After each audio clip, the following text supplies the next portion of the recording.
Dear students, in electromagnetic theory, we come across two vector fields, that is the magnetic field and the electric field.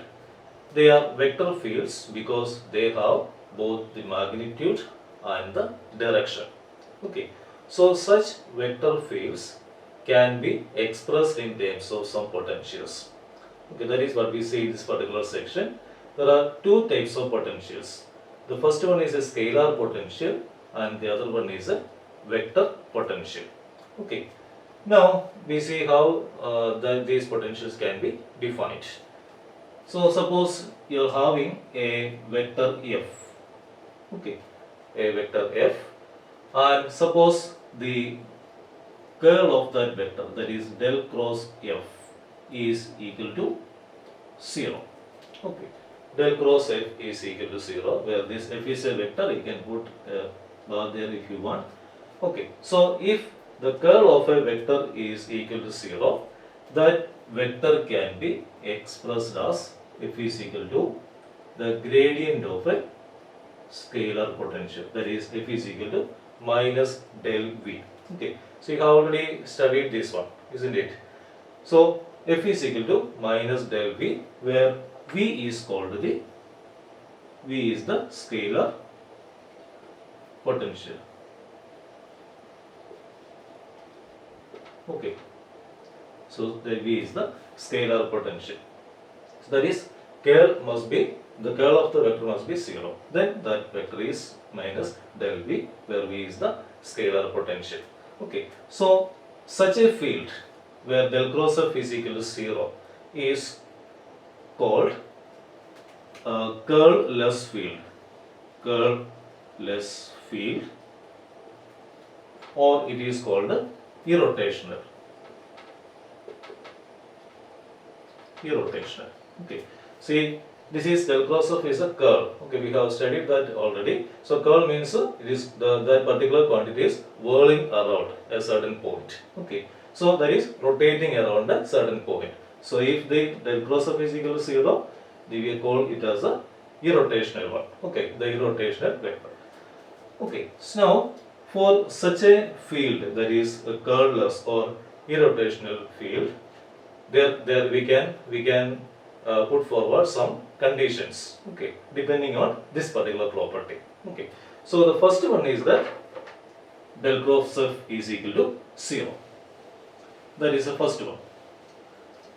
Okay, so that is evident, that is because that is from the definition. So we have some conditions are there, and all these conditions are actually satisfied by such a curl-less or irrotational field. Okay, so first one is this one itself, that is del cross f is equal to 0 is the condition, is equal to 0. Okay, now second one is integral a to b f dot dl is independent of the path, or that depends only upon the initial and the final positions. Okay, so we have seen this definition in the case of the fundamental theorem of gradients, isn't it? See here, integral a to b f dot dl, f is equal to f is equal to minus del v. Okay, minus that, see, okay, minus sign is conventional, it is there. Okay, for the time being, suppose if you are avoiding that minus sign, you can write it like this: integral a to b del v dot dl. Okay, so this is equal to vb minus va. Okay, if you put the negative sign there, it will be va minus vb. Okay, so this depends only upon the initial and the final points. Okay, so this is the fundamental theorem of gradients, isn't it? So that is the second condition. If this is satisfied, f can be written as minus del v, and if it is written like this, then f dot dl will be equal to dv minus va, or that depends upon the initial and the final points. Okay, now the third one is that integral, closed integral f dot dl. So what will be the value? Closed integral f dot dl for a closed loop, that will be equal to 0, isn't it? So closed integral means you are starting from a point, you are coming back to the same position. Okay. So the initial and the final positions will be the same. So the integration will have the same limits. So that will be equal to, this will be equal to 0. Okay. So this is the third situation. Okay. Now the fourth situation is that if it is you have an irrotational field, then we can write this one, that is F is equal to minus del V. Okay. So that is the condition. So if any of these situations are or conditions are satisfied, we can say that this particular field is a curlless field or it is an irrotational field. Okay, that is a point. You have four different conditions are there. Any of this. Okay, if any one of these is satisfied, all the others will also be satisfied. Okay, so any of these are, you can prove any one of this, you can say that it is a irrotational field. Okay, so in that case it can be expressed as the gradient of a scalar potential. Okay, so that is regarding the scalar potential. Now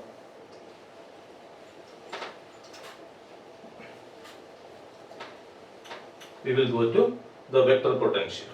Okay. Suppose, so in that case we take a vector which is a divergenceless. That means del dot f. Okay, this is a divergence. And if del dot f is equal to 0, how will you write f? F can be written as the curl of a vector A. Okay, where f is a vector and A is a vector. Okay. So if del dot of is equal to 0, f can be written as the curl of another vector. Why? Because we have already studied that this is, you can put the value of f from here, that is del dot del cross A, and that is equal to 0. We have already proved that one. Okay, the divergence of curl is equal to 0. Okay, so you can easily remember this one. See, this is curl. Curl means the rotation.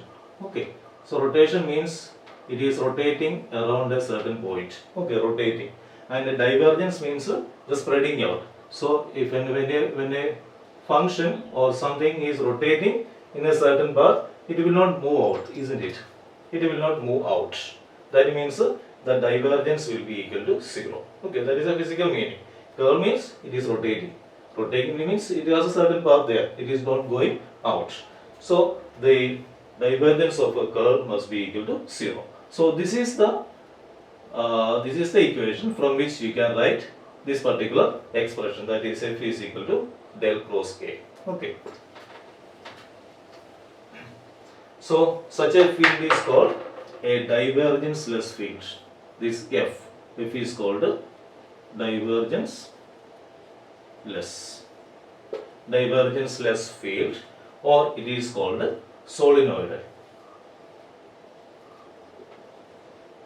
It is called a solenoidal field.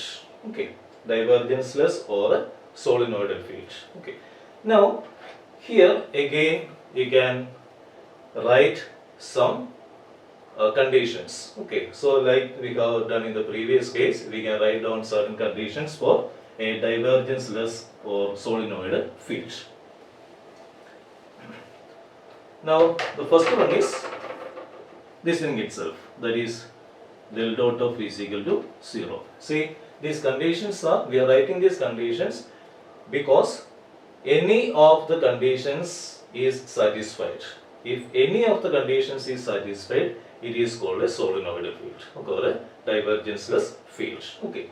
So the first one is evidently this one, del dot of is equal to 0. We call it as a divergenceless field. So now the second one is that integral f dot dA. F dot dA is independent of the surface for any given boundary line. Okay. So that is a condition. F dot dA is independent of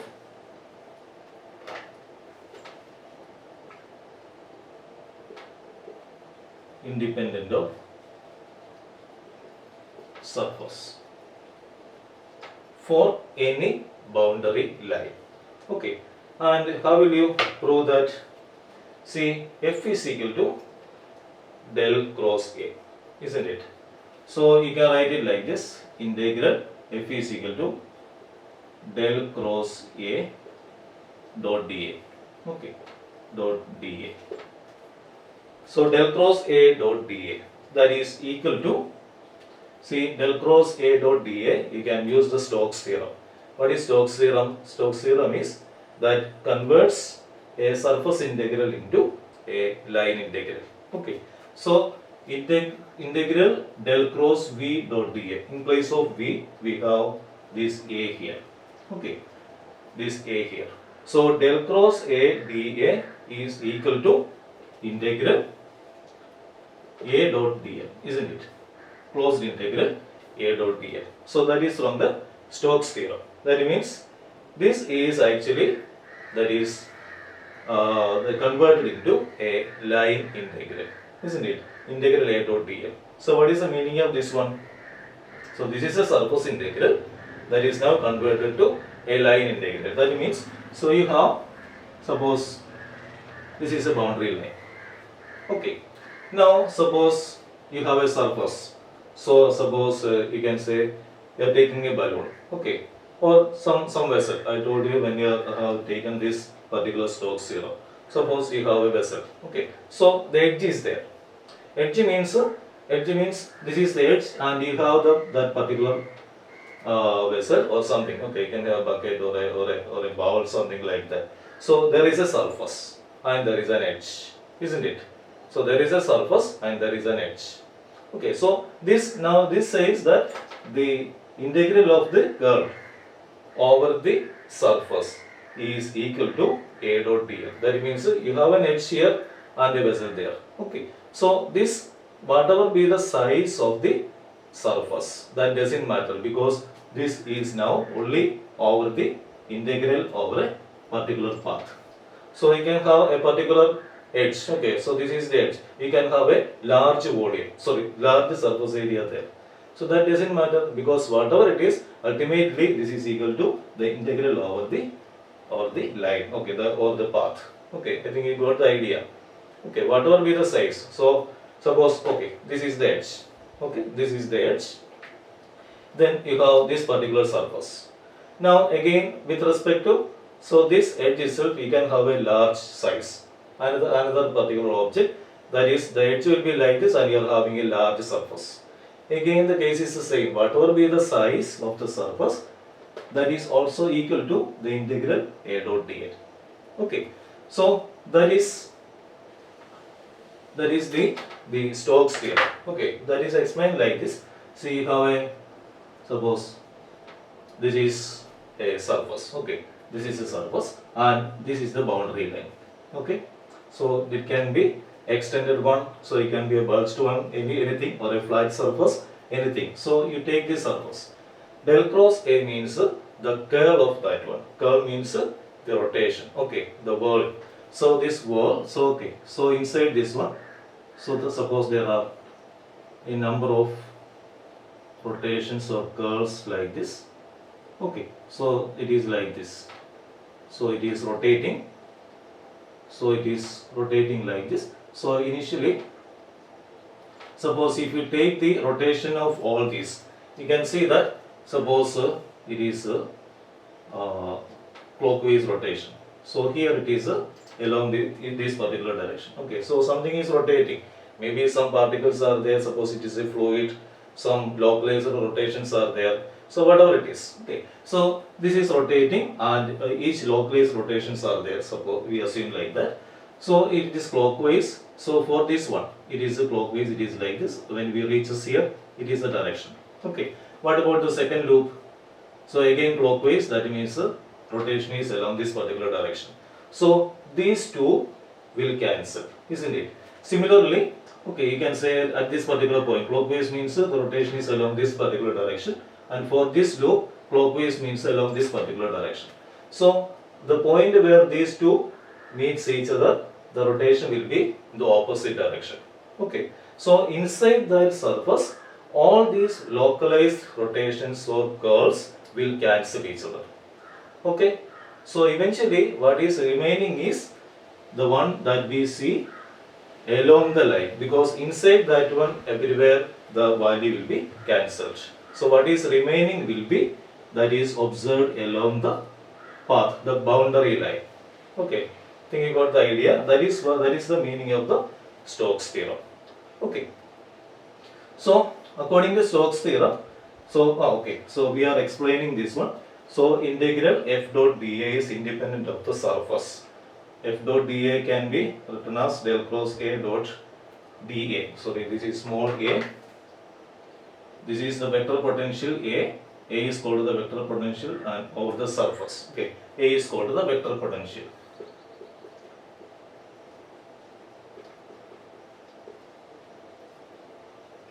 Okay, A is called the vector potential. So this is now a term that depends only the line integral, that is through the boundary line. Okay, so that is the second condition. Now the third condition is, third one is integral, closed integral f dot dA is equal to 0 for any closed surface. Now you can have the divergence theorem. Okay, divergence theorem states that that connects the surface integral and the volume integral. Okay, so volume integral v dot del dot v d tau is equal to the surface integral of v dot dA. Okay, so this surface is a closed surface, actually closed surface.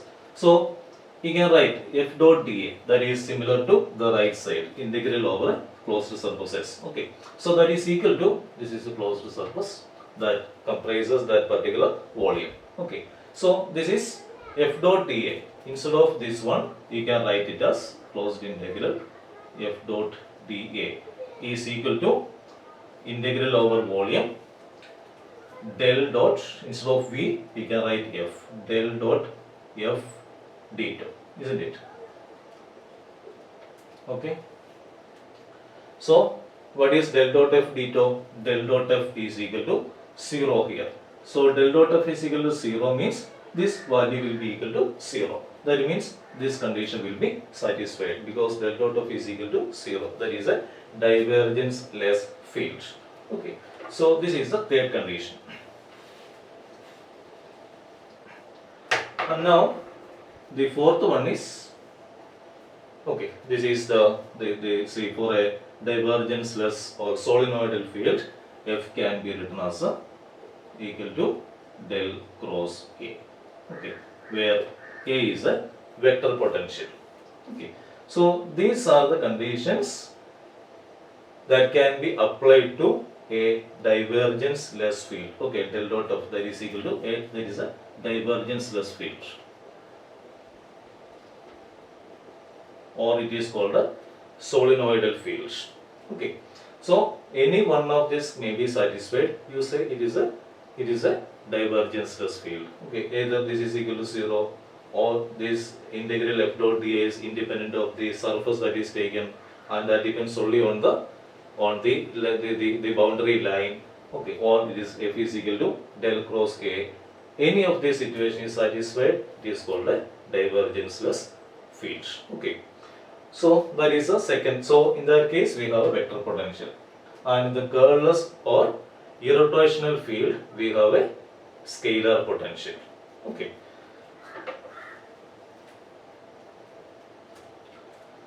now we will go to the Helmholtz theorem.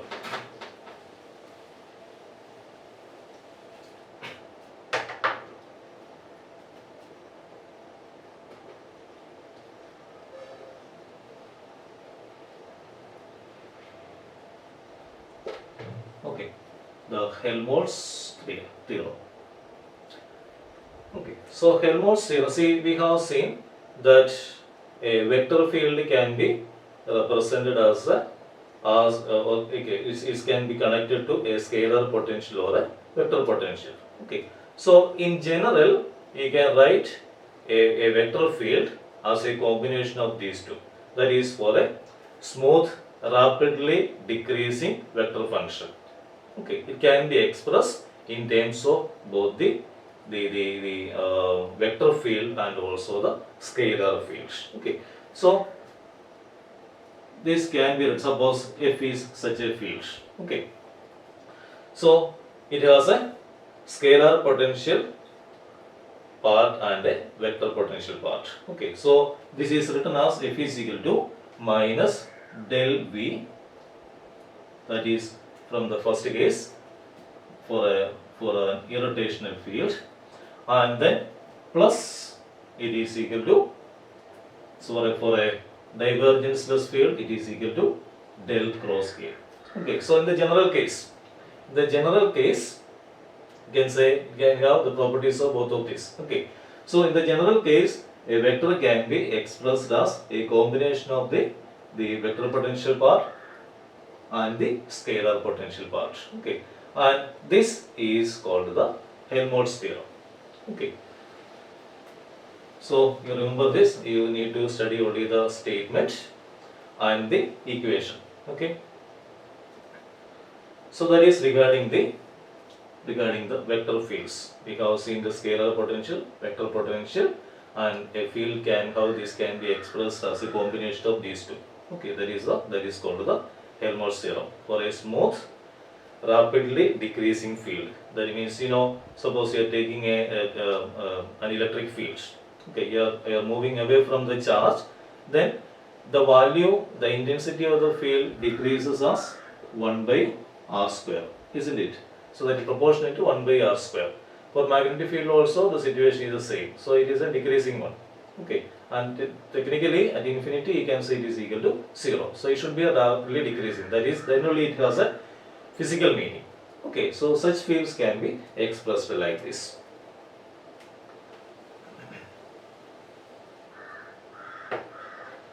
Now there is a problem that you are having. Okay, question. You are given two fields, that is f1 is equal to x square z cap. Okay, x square z cap, and f2 is equal to x cap plus y cap plus z cap. Okay, so this is the two fields. Okay, so the question is, calculate the divergence and the curl of f1 and f2. Divergence and the curl of f1 and f2.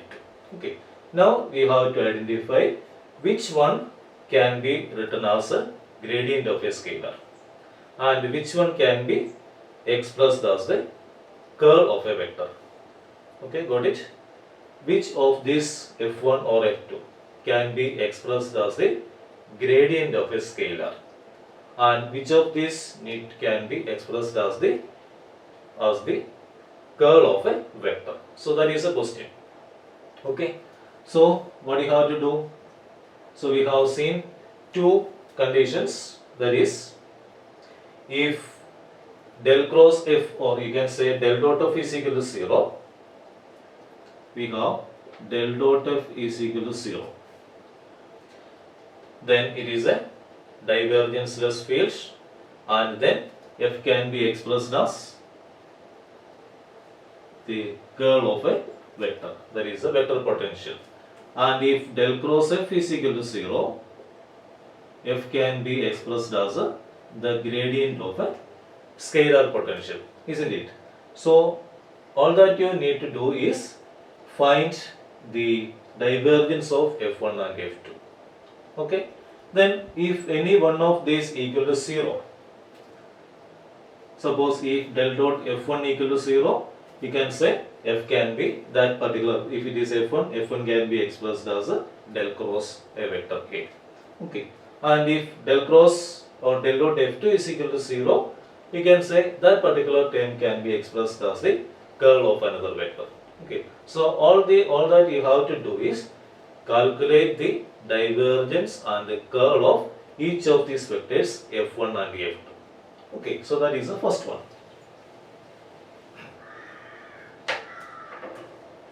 Okay, Now the first one is del dot F1. Okay, so what is del dot F1? Del dot F1 is dot product. So dou by dou x of the x component of this one, isn't it? So this is having only the z component, no x component and no y component. Okay, so dou by dou x of f1x, that is equal to 0. So this is equal to 0 plus dou by dou y, there is no y component, so that is equal to 0, plus dou by dou z of the z component, that is x square. Okay, so what is dou by dou z of x square? That is equal to 0, isn't it? Dou by dou z of x square is also equal to 0. So what is del dot f1? That is equal to 0. Okay, so del dot f1 is a 0, means f1 is a divergence-less field, isn't it? Now you take the second one, that is del dot f2. Del dot f2. So what is del dot f2? Del dot f2 is equal to, you can do the same thing, dou by dou x of x, isn't it? Plus dou by dou y of y plus dou by dou z of z. So 1 plus 1 plus 1, that is equal to 3. Okay. So del dot f2 has a value. That means it is not a divergence field. It has a divergence, isn't it? So the conclusion is del dot f1 equal to 0. It's a divergence-less field. If it is divergence-less, then you can write the f as the curl of another vector. Okay. So before that, you find the values of del cross f1 and del cross f1 and del cross f2. Okay, del cross f1 and del cross f2, and you can see that del cross okay. So del cross f1, you can work out that one. You try it yourself, and the value is simple actually. Del cross f1 means f1 is this one, only the z component is there. Okay, so it is a x cap, y cap, z cap, and dou by dou x, dou by dou y, dou by dou z, and then 0, 0, x square. Okay, so that is the one. Okay, so I will, okay, if you want, I will write that first one. Like, what is del cross f1 is equal to x cap, y cap, z cap, then dou by dou x, dou by dou y, dou by dou z, and then the x component is f1, 0, 0, x square. Okay, so that is equal to, that is the value equal to minus, okay, so that is very simple, minus 2x into y cap. Okay, and again if you take del cross f2, del cross f2, the value will be equal to 0. Okay, you will get the value. You can write these values. Okay, this is, instead of this one you have x, y and z. Okay, x, y and z, value will be equal to 0. Okay, now what is the conclusion? You have del dot f1 is equal to 0 now. That is del dot f1 is equal to 0, and del cross f2 is equal to 0. So if del dot f1 is equal to 0, you can write f as a, or f1 is equal to, okay, what is the conclusion? That is del dot f1 equal to 0 means f is equal to del cross a, where a is another vector, isn't it? And for this one, del cross f2 equal to 0, that means f2 can be written as minus del v, isn't it? So Okay, F2 is equal to minus del V. Okay, minus you can avoid if you want for the time being, because only thing is that it is a gradient of a scalar potential. Okay, now one possibility is that you take V is equal to half into x square plus y square plus z square. Okay, then if you take del V, what you will obtain? This is half into x square plus y square plus z square. Okay, what you will obtain? You will get x cap plus y cap plus z cap, isn't it? Because you take the derivative of this one, half into x square, 2x. Okay, next one will be y square, that is equal to 2y. Then z square, if taking the derivative, that will be equal to 2z. 2 cancels and you have x cap plus y cap plus z cap, isn't it? So that is the suggestion or the possibility for the scalar potential V. Okay. Similarly, the second one is that F1 can be written as F1 is equal to del cross A, because del dot F1 is equal to 0. Okay. So we need to find the possibility of that one. What function can be taken as A? Okay, such that del cross A is equal to F1. Okay, now for that one you write it as del cross A, that is equal to, okay, F1 is equal to, you have x cap, y cap, z cap, dou by dou x, dou by dou y, dou by dou z. Then it is say ax is there, ay is there, az is there. Okay. So in this one, see, F1 is already given, that is x square into z cap. So only the z component is there, but that particular one is there, and the other two will be equal to 0. Okay. So what is the first one? That is equal to x cap into, you can avoid this one, take, that is dou az by dou y minus dou ay by dou z. But that must be equal to 0, because no x component is there. Okay. Similarly, you take the y component. So y component is there.